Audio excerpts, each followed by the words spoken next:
Rampage.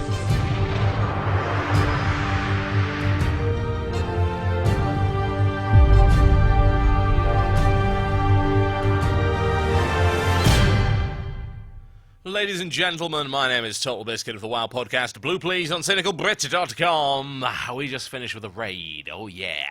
Bastion of Twilight is where we were. Thought you'd like to see a successful kill video on the 2 dragons. Oh yes, we did manage it. We started off in a 25-man raid. Didn't have an awful lot of luck, a lot of disconnects, things like that. We ended up having the server go down for a good 10 minutes. We came back, we only had enough people for 2 10-mans.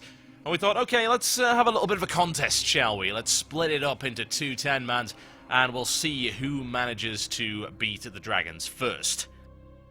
Now, me being a complete sap, I ended up being roped into raid leading the second group, and as it turns out, we actually managed to beat the first, which was very cool indeed.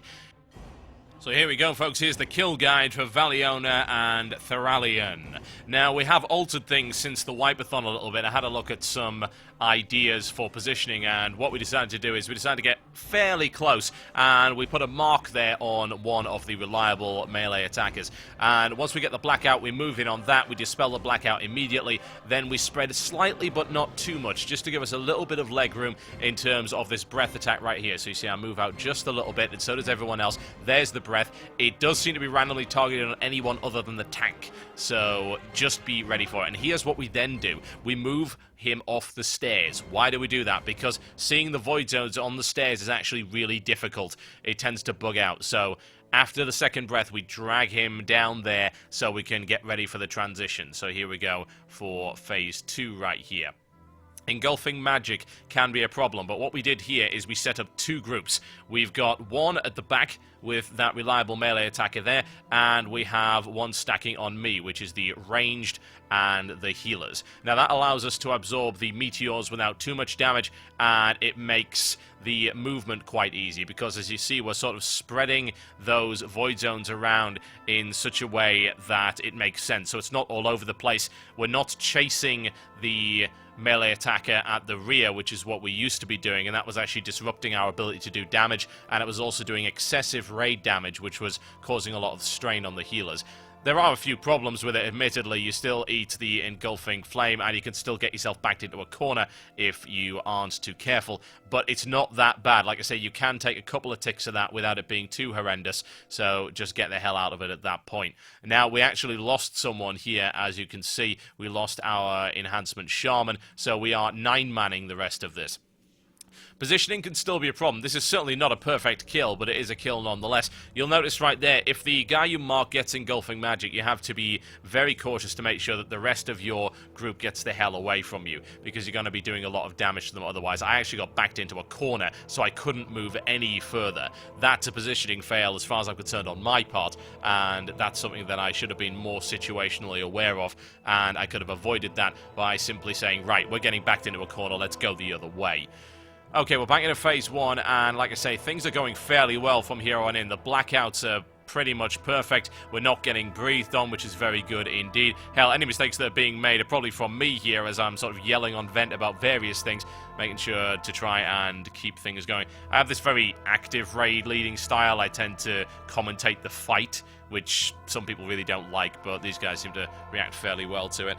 And we managed to do a fairly good job there on the transition through the Dazzling Destruction. Again, dragged her down the stairs, so we didn't have to worry about running into invisible void zones, and back into phase 2. Now, our damage is just good enough here, but only just. Like I say, if you don't have an awful lot of nuking capability, and actually, our Fury Warrior, or is it an Arms Warrior? I can't remember. Whatever. He's got a 2-hander at the back. He's doing sick damage.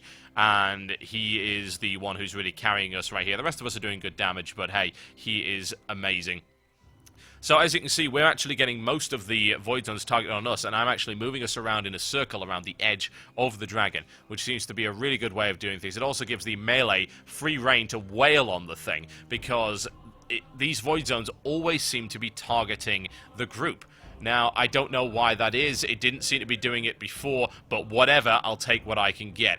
Now, you do have to watch out when you move out of this thing for engulfing magic that you do not get hit by a meteor. It can happen. You've got to be really quick about it and just watch out. Don't move too far away. Only move away as far as is absolutely necessary. The worst thing that can happen, particularly in this transition phase with the deep breaths there across the room, is that you move too far away, you end up getting caught in one of those, or you get a meteor and you're too far away to actually get to the group. You die, group wipes, and everyone's very, very unhappy about the whole affair. We got a good transition there. Things are getting a little bit hectic, but we're okay. We're just focusing as much as we possibly can. We know we're running up against the rage timer right here, so we're trying our very, very best just to stay focused. I told them to pop all cooldowns, just throw everything they possibly had at the damn thing, but don't lose focus. The worst thing that can happen in a fight like this is you see the end in sight and you get tunnel vision, and all you do is just nuke, and you suddenly realize you've been killed by some outside force.